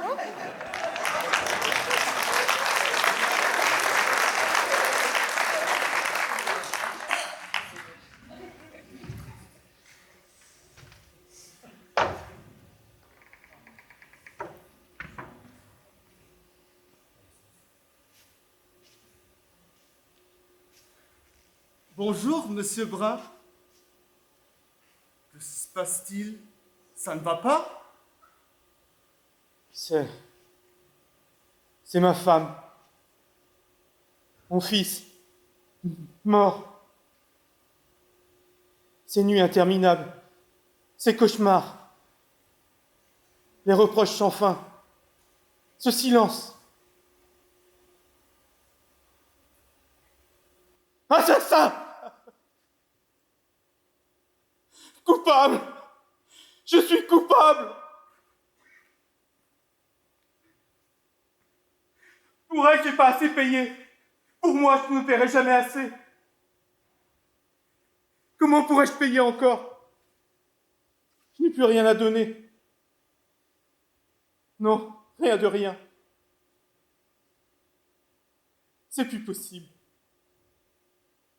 À quoi bon continuer? Cette vie n'a aucun sens. Chaque vie a son propre sens, monsieur Brun. Elle nous a été donnée. Nous devons la préserver et la chérir jusqu'à ce qu'elle nous soit ôtée. Je n'ai plus rien à préserver ni à chérir. Il ne me reste plus qu'à descendre au royaume des morts. Vous n'êtes pas Orphée, monsieur Brun. Vous n'arracherez pas l'ombre de votre fils à l'empire infernal. Mais vous êtes cheminot. Vous devez plutôt conduire les vivants sur vos rails d'acier à travers les chemins de la vie. Les trains emportent aussi les vivants vers leur mort. Mais qui sait où et quand s'achève vraiment le voyage? Écoutez mon histoire, monsieur Brun. Elle vous édifiera.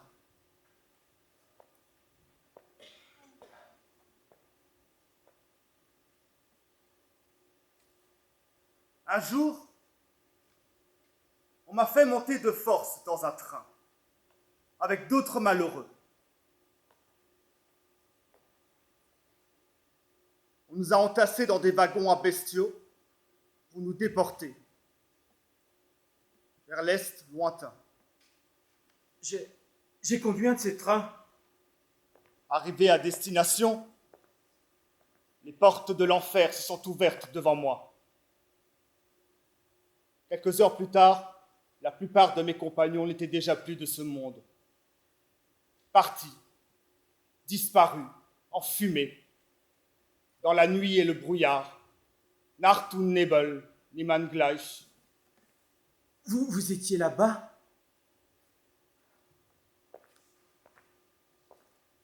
Pendant plus d'un an, on a déposé à mes pieds des montagnes de cadavres. Mes bras ont dû les porter, un à un, dans le brasier du crématoire. Un holocauste sans fin. Mais comment? Comment ai-je survécu? Je n'en sais rien. J'en suis sorti, c'est tout. Comme vous aujourd'hui, J'ai longtemps pensé que ma vie n'avait plus aucun sens. Pire, des hordes de fantômes venaient troubler mes nuits. Les spectres ont envahi nos maisons.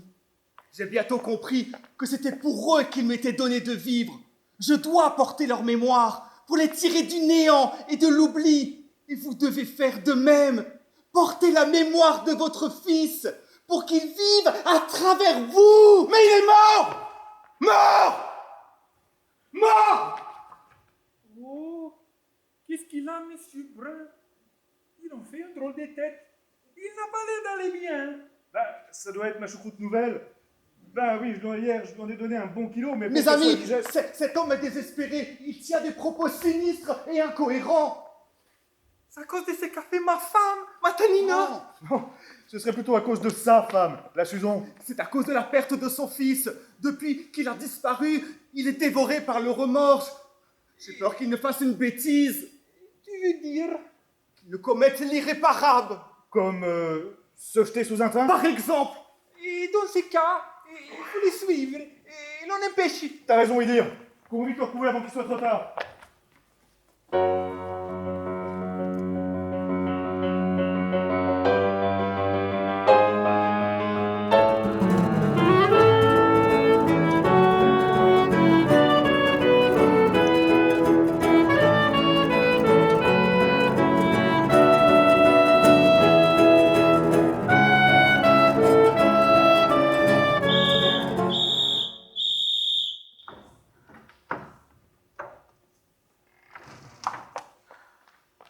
Bonjour Tanina. Ah, bonjour. Vous êtes déjà levée à cette heure-ci? Et vous? Que faites-vous sur votre balcon si tôt le matin? Que guettez-vous? Je suis inquiète. Mon mari aurait dû rentrer il y a déjà plus d'1 heure et il n'est toujours pas là. On y dit, on n'est pas rentré non plus. Je voulais aller voir au dépôt. Il a dû se passer quelque chose au travail. Moi non plus, mon Carlo, il n'est pas rentré. Ce n'est pas dans ses habitudes de rater sa prima colazione. Tout comme mon Lulu, jamais il ne louperait son casse-croûte du matin. C'est inquiétant, per certo. Il doit y avoir un problème là-bas pour qu'aucun de nos hommes ne soit revenu. Oh mon Dieu! Ah, c'est affreux! À l'aide! Madame Brun, que se passe-t-il? Oh, par pitié! Venez à mon secours! Calmez-vous, Madame Brun, nous sommes là. Nous sommes là, calmez-vous. Oh non, mais... Vous aider, Suzanne. Oh, mais qu'ai-je fait? Oh, mais quelle horreur! Quelle horreur! Reprenez bien votre souffle, Madame Brun. Expirez longuement. Mieux que ça. On recommence. Ce n'est vraiment pas le moment de lui faire un cours de gymnastique. Hein? Que se passe-t-il, Madame Brun? Expliquez-nous. C'est mon mari! Mon mari! Il n'est pas revenu des dépôts? C'est ce qui vous inquiète? Ne vous inquiétez pas, aucun de nos maris ne sont revenus. Non, il était de repos aujourd'hui. Il n'est pas là-haut? Non, il est parti pendant que je dormais. Et vous ne l'avez pas entendu se lever? Non, hier soir nous étions une fois de plus disputés et pour pouvoir dormir, j'ai pris des somnifères et le trou noir. Maël est où? Il m'a laissé cette lettre. Laissez-nous la lire. Que dit-il? Suzanne, je ne puis continuer ainsi. Tes reproches, mes remords, la vie, tout m'est désormais insupportable. Sur les voies du faisceau, je vais retrouver la paix. Et quand tu entendras siffler le train, désormais, c'est à moi que tu penseras. Il est parti se jeter sous un train. Ne vous inquiétez pas, il y a toujours des hommes qui travaillent au faisceau. Personne ne laissera votre mari se jeter sous un train. Vous croyez? J'en suis sûre. Mon Idir est au faisceau aujourd'hui. Jamais il ne laisserait faire une chose pareille. Vous êtes si gentille. Et moi, je suis si monstrueuse. Mais non, vous n'êtes pas monstrueuse. Vous êtes seulement vraiment très malheureuse. Je ne mérite pas tant de bonté. Ne vous inquiétez pas, nos querelles passées ne sont que des broutilles. Nous devons combattre ensemble l'inquiétude et affronter ensemble le malheur. Bon, soyons efficaces. Moi, je cours alerter la gendarmerie au cas où il ait eu une autre idée que d'aller au triage. Et moi, Je vais prévenir les cheminots au dépôt. Ils redoubleront de vigilance. Et moi, je vais alerter le chef de gare. S'il le faut, je suis sûre qu'il arrêtera la circulation. Mes amis, que ferais-je sans vous? Ne vous inquiétez pas.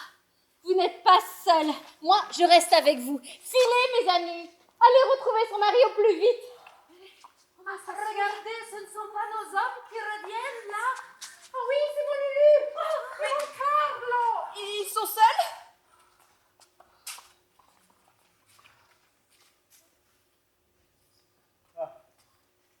Vous êtes déjà toutes là? Où est mon André? Et mon Idir? Idir devrait pas tarder. Et André va bien. Vous l'avez retrouvé? Il est vivant? Vraiment? Oui, je me suis occupé de lui au poste d'aiguillage. Il va bien. que s'est-il passé? Seul Lucien peut tout raconter. Lui seul peut tout vous expliquer. Allez, vas-y, Lucien. Dis-nous tout, Lucien. C'est si difficile, ma Lily. Dis-nous. Idir et moi, nous rentrions du boulot quand nous avons rencontré Monsieur Paul. Il venait juste de croiser Dédé. Il sortait de chez lui, désespéré, sans doute prêt à se suicider.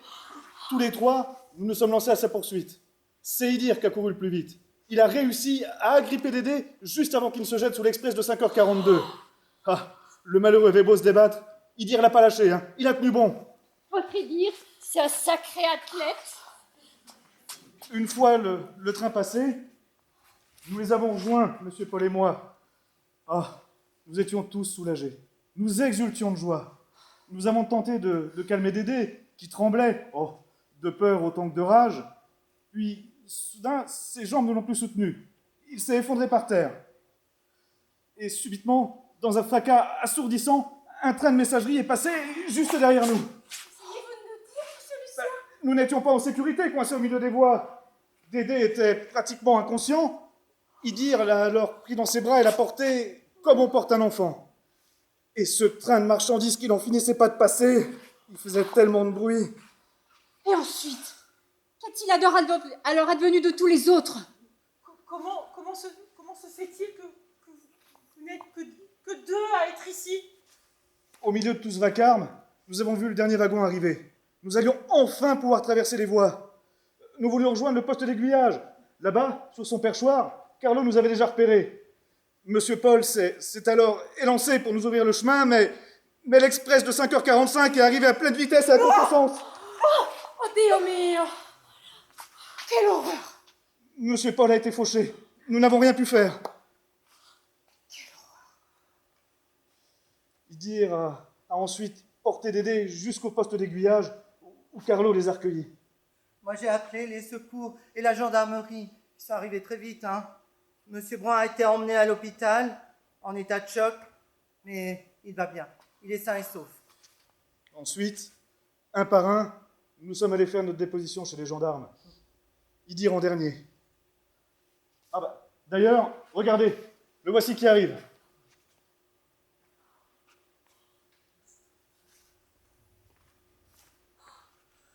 Vous avez sauvé mon mari. Merci, 1000 fois merci. Le devoir de tout homme de porter secours à son prochain, madame. Suzanne, courez vite retrouver et conforter Dédé à l'hôpital. Les gendarmes m'ont assuré que rien ni personne ne s'y opposerait.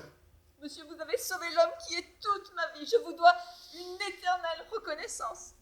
Je peux sauver monsieur André. Oui, madame.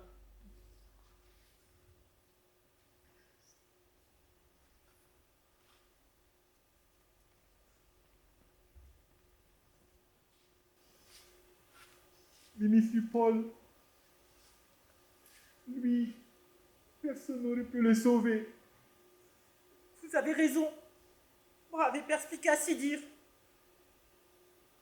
Depuis 20 ans, Holstein vivait parmi les ombres. Il aspirait à les rejoindre et les a finalement retrouvés. En fait, tout était écrit depuis le début. Que voulez-vous dire? Le monde où il a autrefois brillé a disparu dans les brumes de l'histoire. L'homme qu'il était ne lui a pas survécu. Il a traversé, comme un fantôme, les heures les plus sombres de l'histoire et de la guerre. Même les vaines espérances de la paix retrouvée ne l'ont pas ressuscité. Comment pouvions-nous imaginer cela? On le connaissait si peu. Quelle ironie du destin. Il était un rescapé des trains de la mort, et c'est finalement un autre train qui l'a emporté. À l'aube d'un jour nouveau, une époque nouvelle, ce monde d'aujourd'hui et de demain, où de toute façon, il n'aurait jamais trouvé la paix. Ne soyez pas si amer. Il vous faut penser à vous désormais. La vie continue. Et pour vous, une nouvelle vie va commencer. Pour moi, j'en doute, mon ami. Mais pour d'autres, c'est sûr. La vie va commencer.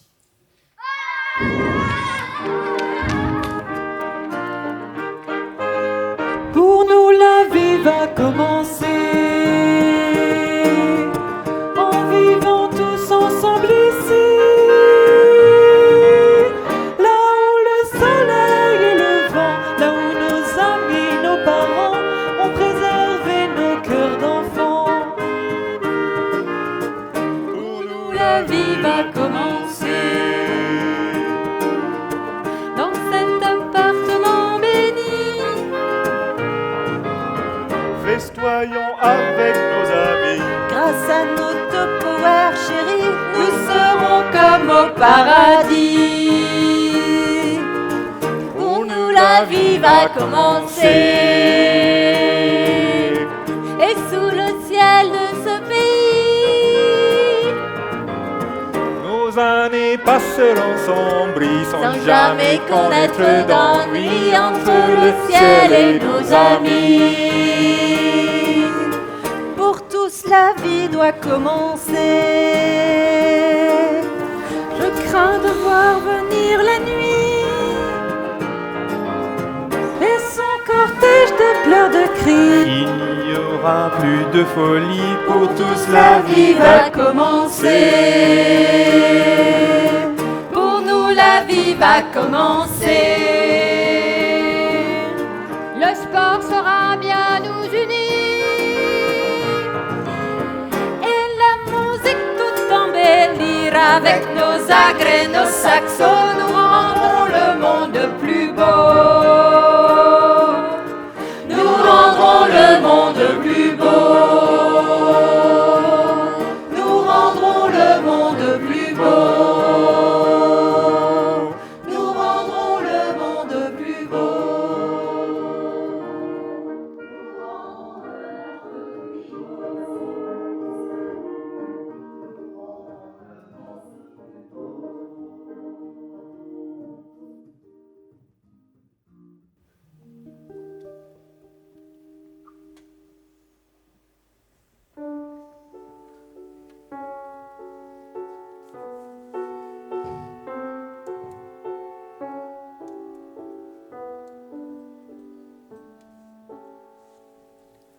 La lune trop blême pose un diadème sur mes cheveux roux.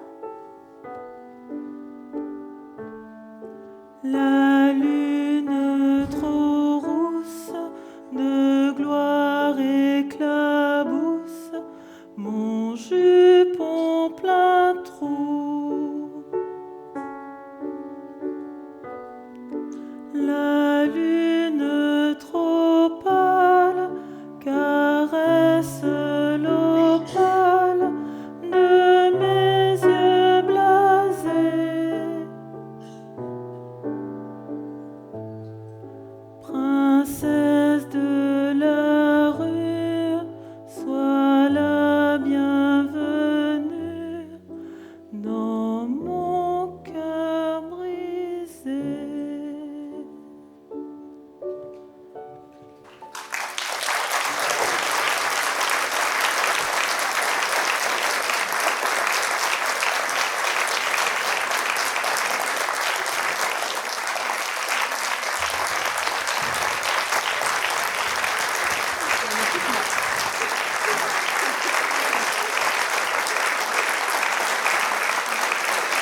Merci beaucoup à tous. Je voulais simplement dire un petit mot très rapide.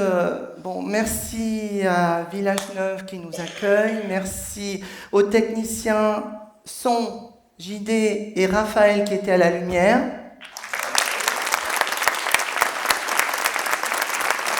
Et puis, je sais que dans l'assistance, il y a nos couturières, l'atelier de couture de Village Neuf, qui nous a créé tous ces costumes. Voilà. Et alors, merci à Madame le maire pour son soutien.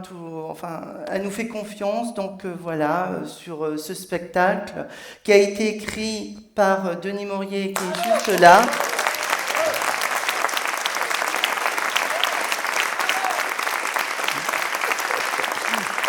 Vous avez les musiciens, donc Esaïe, juste là, Nils, Louise, Eric, il est où? Eric, voilà. Et puis Sarah, la chanteuse. Et pour la première fois, Constance qui était sur scène. Vas-y, salut. Tu peux y aller. Olivia, leur première fois. Augustine, Maïs, Maisie, Amaury, Louis et Jalice. Pour leur première fois sur une scène. C'est bien. Bravo. Et merci à vous tous pour votre accueil. Merci. Oui, on fait. Ouais.